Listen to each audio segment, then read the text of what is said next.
পদ্মার নানা জাতের মাছের পাইকারি হাট কুষ্টিয়ার দৌলতপুরের বৈরাগীর চর। প্রতিদিন ভোরে কয়েক ঘন্টার এই হাটে পাওয়া যায় মিঠা পানির মাছ। ভিড় করেন আশেপাশের কয়েক উপজেলার মানুষ। কুষ্টিয়া প্রতিনিধি জহুরুল ইসলামের তথ্যচিত্রে ডেস্ক রিপোর্ট। ভোরের আলো ফুটেনি, চারদিক অন্ধকার, কুয়াশায় আচ্ছন্ন বৈরাগীর চর গ্রামের পদ্মা পাড়। হালকা শীতের মাঝে জেলে আর পাইকারদের কোলাহল ও হাঁকডাকে মুখর হয়ে ওঠে একখণ্ড চর। সূর্যোদয়ের পর হইচই আর বেড়ে যায়।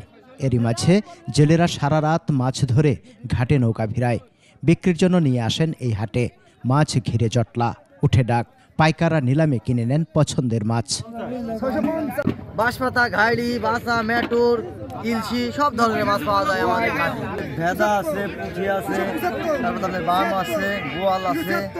নানা জাতের মাছ আসে প্রতিদিন এই ঘাটে।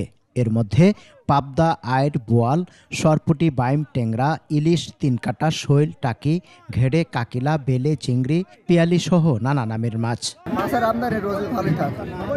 এখন ধরেন আজ বেশি আমদানি, ছোট কত 400, 500, 600 এ মাছের লাভ না, কমিশনের মতন আমাদের। মাঠের অলরাউন্ডার আমি, আর ঘরের allrounder Tilex. Tilex toilet cleaner, clean মানেই টাইলক্স।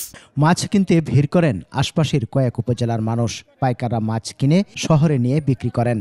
দাম আর এখন 300, 400, মাছ বেশি 200, 250। বছরে হালকা শীতের এই সময়ে মাছ কেনাবেচা হয় সবচেয়ে বেশি।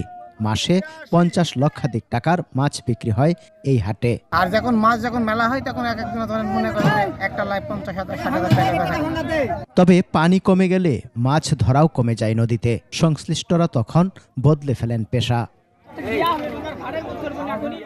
সমর ইসলাম, ডেস্ক রিপোর্ট, 21 টেলিভিশন।